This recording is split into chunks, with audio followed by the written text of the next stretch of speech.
Asher, come on up.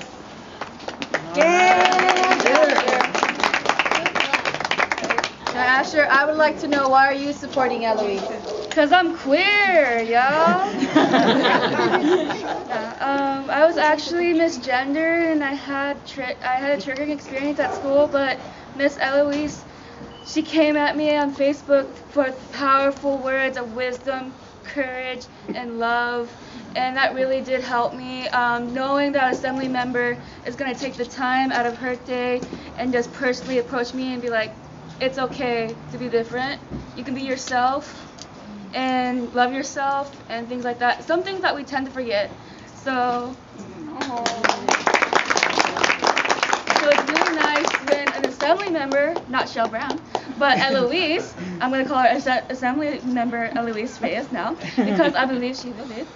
Because this is what community means. This is what love means, and this is exactly what we need in an assembly member. Someone who fights for her people, speaks up when there's righteous things being done wrong to them, and also like with marginalized communities, such as like the folks here, like this is what we need. So this is why I support Eloise. Yeah.